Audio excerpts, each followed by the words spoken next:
interesting about this period, this Saturn Pluto period, is occurring at the end of the second decade of the new century, of the new 21st century. And every time that's happened, historically, we've had an X event, or what they call in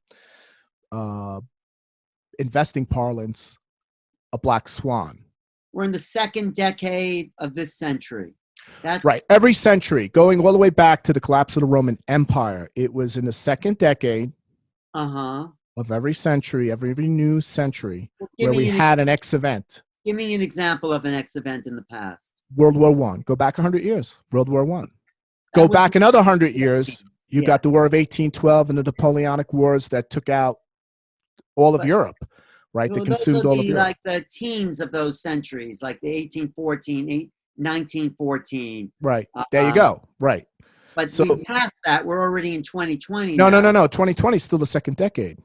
2021, right? So it's 2011. Right. To 2020. That's how decades are defined. So you think there could be an X event, but not necessarily war. We talked about this. You could it could right. So let me explain. Let me just explain what an X event. So for those of you who want to research this out, it's up on my website. I'll be talking about it in February with my global webinar. It's going to be a very intense 3-hour right.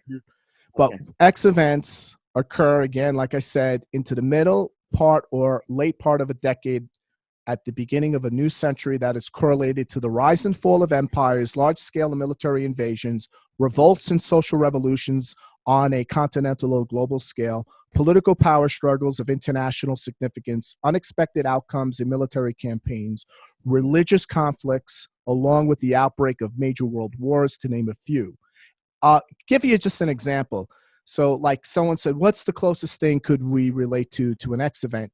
And I would say that the unexpected and quick demise of the Soviet Empire and the Iron Curtain, which happened very fast and very intensely. The fall of the Berlin Wall. All of that.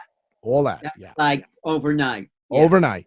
But it didn't happen during those decades. It happened in the Because 80s. It didn't happen in the second decade of the 21st century is one of the reasons we didn't go to war. Usually when an empire is on the verge of collapse, what do? When all else fails, they take you to war. In this case, that didn't happen, and there's a number of reasons for that. Well, the Soviet Union could have went to war. They could have marched into East Germany and said, "We don't want to collapse." But Gorbachev was instrumental. Right. So the Soviet economy collapsed. Right. A year prior to Gorbachev. Gorbachev comes to power, and then the political dissolution. So there was they weren't even an economic position to have a war with the U.S. or with NATO. But the point is that I'm trying to give an X event. An example of an X event. Yeah. So it's not just, Iran showed off a few missiles to Baghdad and this is Nah, that's not an X event. Astrologers, stop it. This is where the natal astrologers get all worked up. Could an X event lead to my favorite subject, disclosure? Could that be an X? Yeah, and that's exactly where I'm getting, right? Okay. So there's going to be hitting the red button, hitting the reset button. We're going to have a geopolitical reset, financial reset, social reset, where you're going to see all this like social revolution breaking out worldwide. Occupy All Street, not Occupy Wall Street, All Street, okay? Right. And you're going to see all of that happen, and that is going to set off this. What? The X events are paradigm shifting moments. That's right. Moments, yeah. It could be something like a UFO disclosure, or it could be.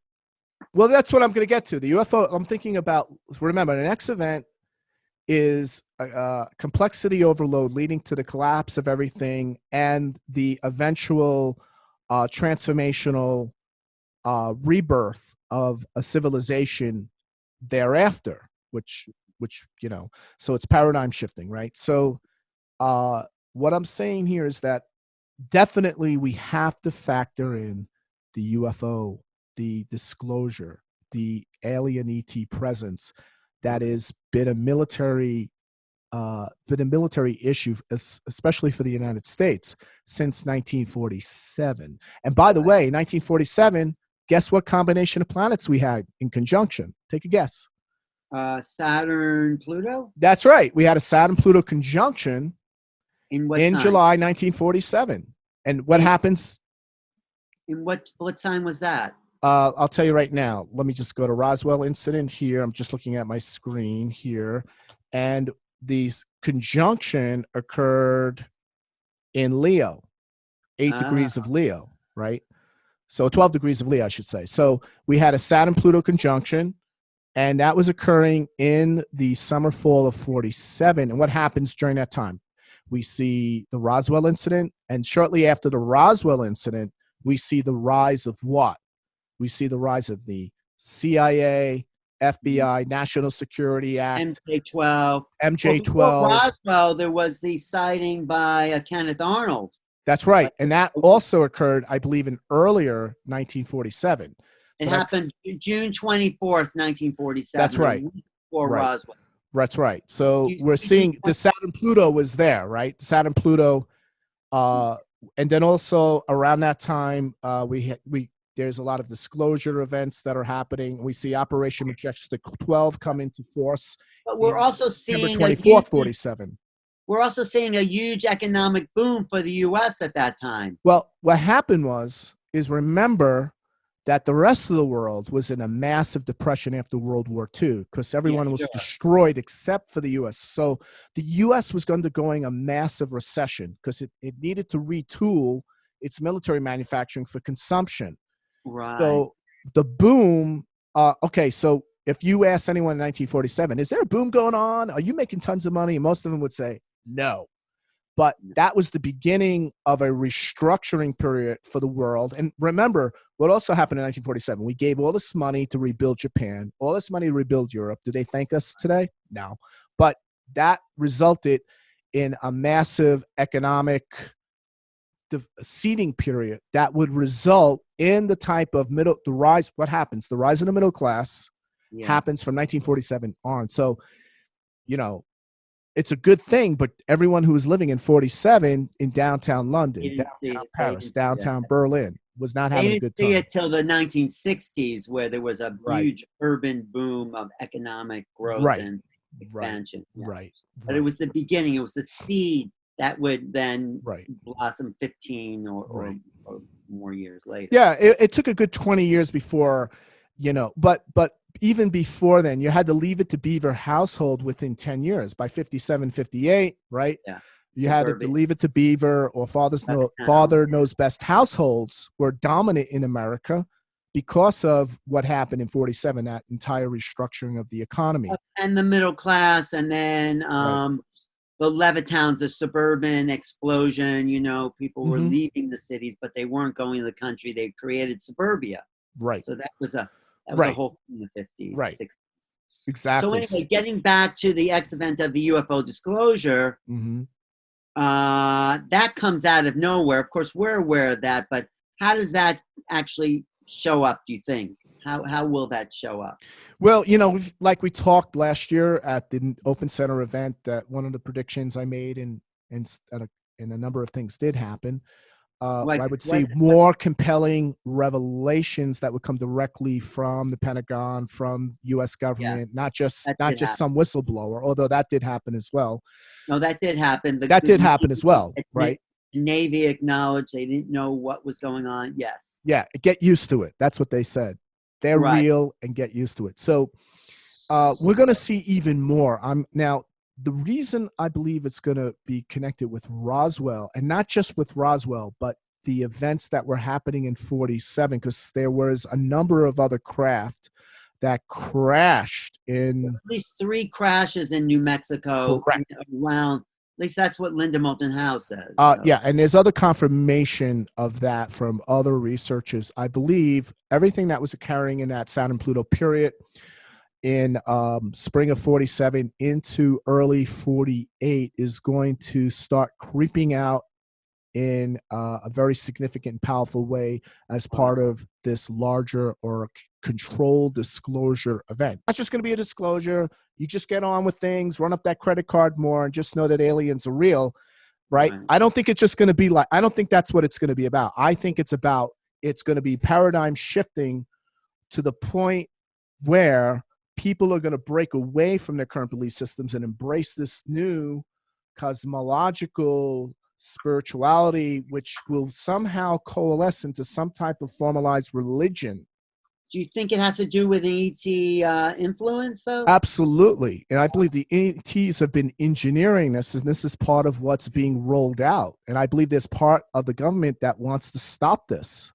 They have to stop this, because this type of belief systems, this cosmic, American cosmic belief system, right, that goes against the type of governance and centralized authority and resource and power structure that's been in place for the past 2,000 years. And also goes against the established religions that have been in place for 2,000 years. Bingo. Exactly where I was going.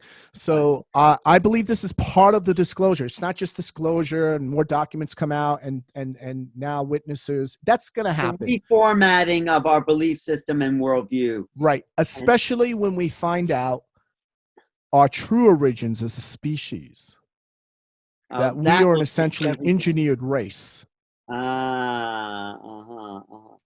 And the hybrids, and that we're not alone in the universe, and there's more to let's call it God's creation, and other beings look and believe and and are maybe have a greater intelligence. It really, well, let's just say they may not have a greater intelligence, they're just at a different state of consciousness, right? Because let's just face it, most of us use very little of our brain. Most of us use, you have more ability than you execute because of your own indolence or your own laziness or your own lack of passion of trying to achieve something at the ultimate potential of what you can achieve. All of us are guilty of this, right? Okay, so we're not really accessing our brain power.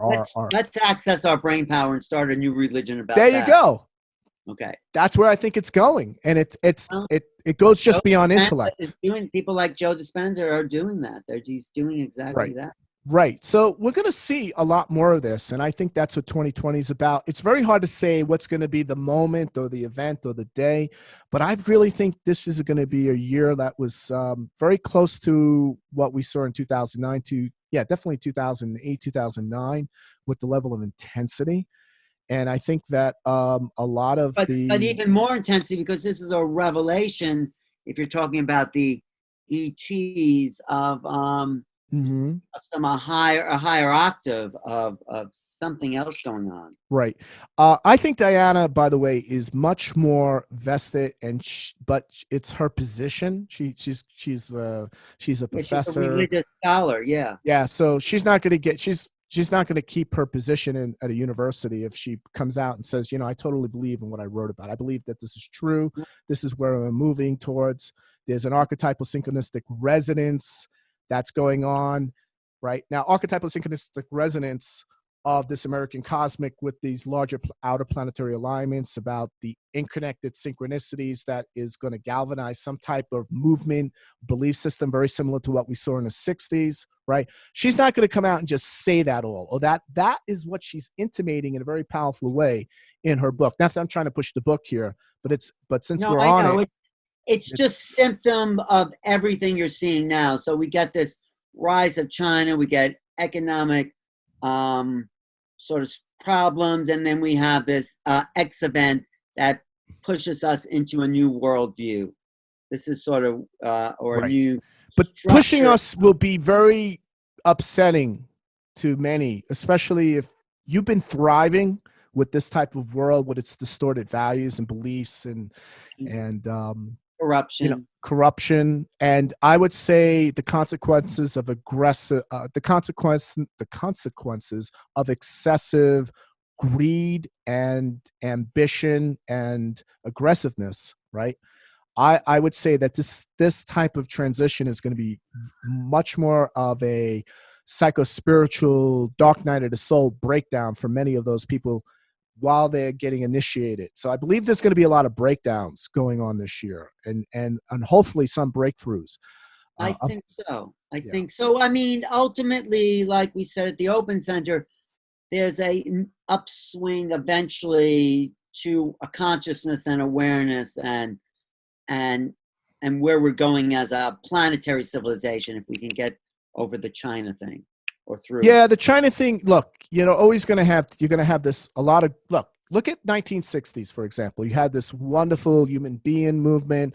You had a counterculture revolution. You had the space race. You had the electronic, you had revolution, the sexual revolution. You had the women's empowerment revolution. You had the gay liberation revolution.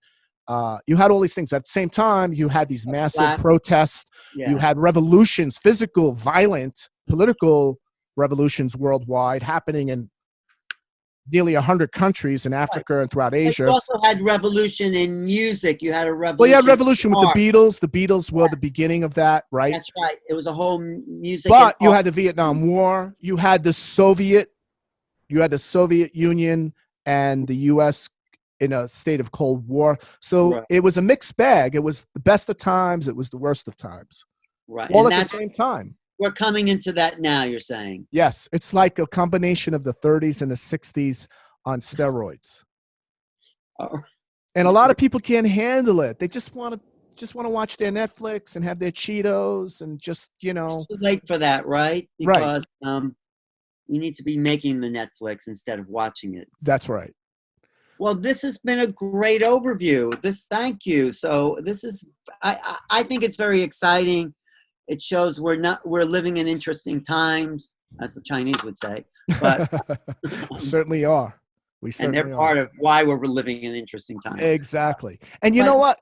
Just to finish off on the Chinese, it's sort of good they're pushing the United States to get its act together. Like, if we want to maintain, if we want to be the technological leader, if we want to lead the world into the next, lead the world into a type 1 civilization, it's either going to be them or us, and we need to get our act together.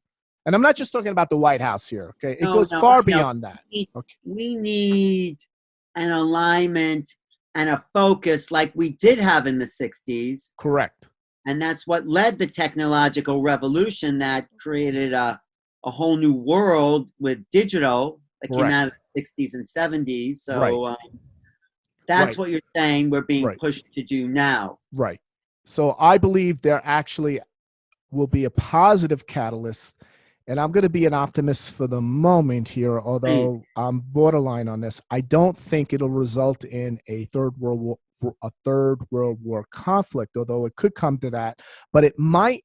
Look, it was the near conflict that the USSR had with the United States that actually galvanized the United States to create détente with the Soviet Union that eventually led to quite a good ending. So a breakdown of the Soviet Union, which now Putin is trying to rebuild in his own way. But it'll never be what it once was. It's really China is more of the existential threat to the United States, and how the U.S. handles that. And it's going to be real. It's not just about that.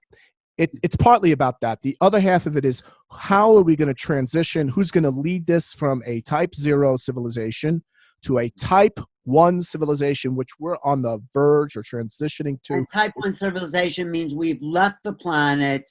We control the weather. We generate more energy than the planet generates. In other words, we can control the weather, control earthquakes. We don't use oil anymore to fuel our civilization. We have the capacity for that, but we're not taking the steps. But we could be. We could be. So China's going to do it, or we're going to do it, and they're forcing our hand. We can't just sit back and be a fat, I call it like when you're a champion, but you're not being challenged, so you're allowed to be out of shape and fat when you go into your title defenses. We're no longer going to be allowed to do that.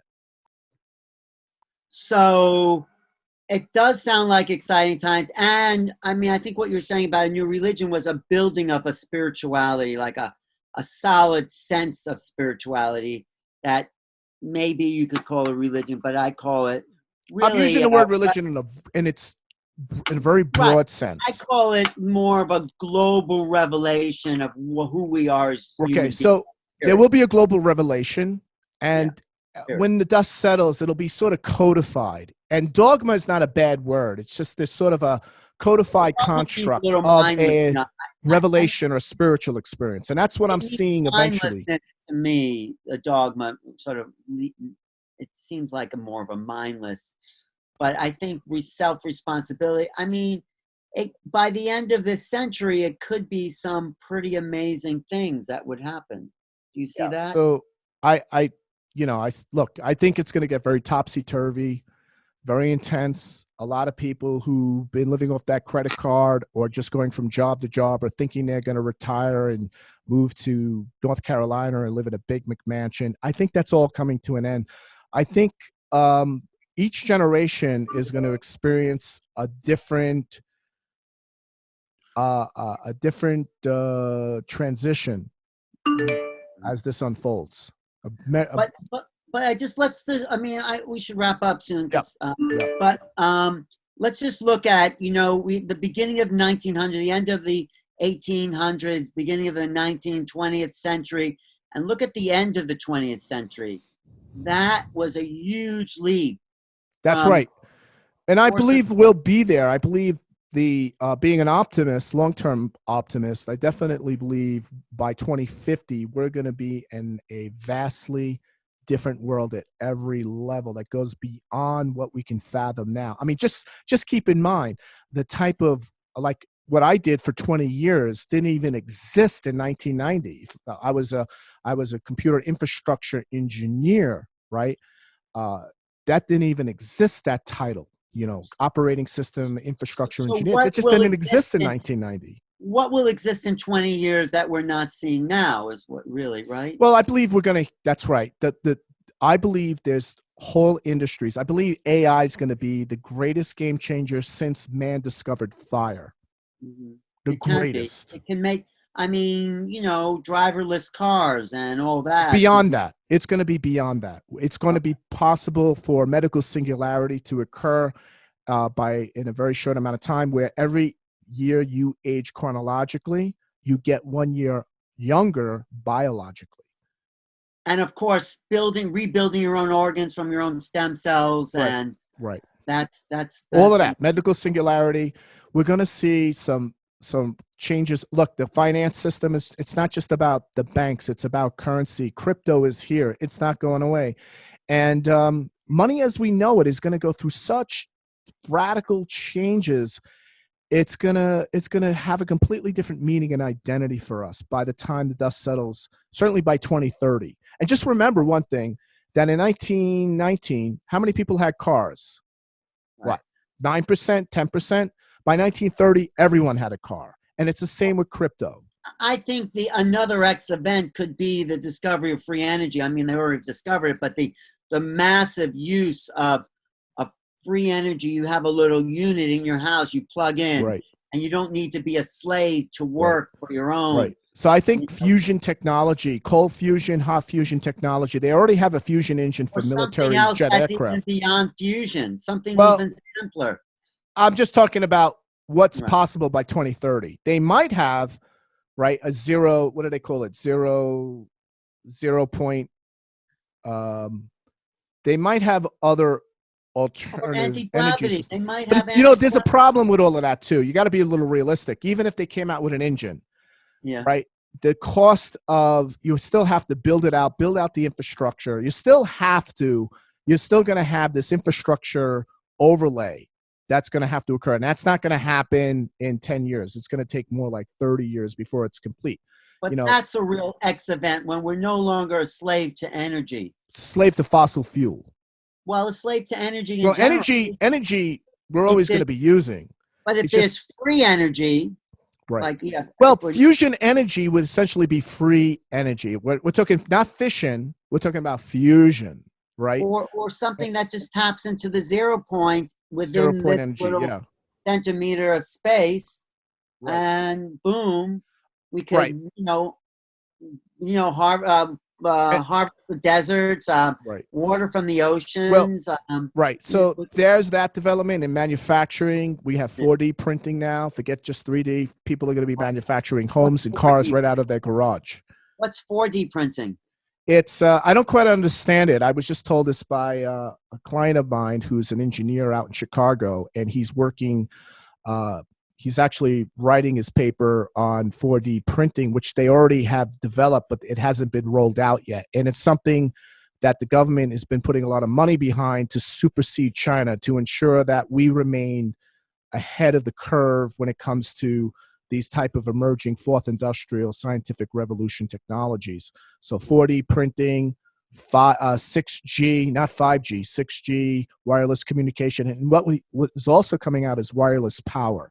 You never wireless Tesla power. had that years ago. It was Right. suppressed. I mean, that Right. was all of that. But So yeah, all of sure. that's coming, and it's going to be a radically different world. But it's not just about that type of technology. It's going to change AI, the integration of AI with crypto, the integration of crypto, not just in terms of money, but crypto that's going to be embedded into everything.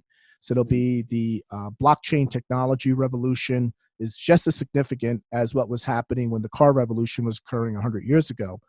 So I think, it's very exciting, but it's going to be very turbulent, and not everyone's going to get through this easy. Well, we're going to come back to you for updates. I mean, but that's a really great big picture look at the coming century, really, in a way, next 50 years. Yes. So that's exciting.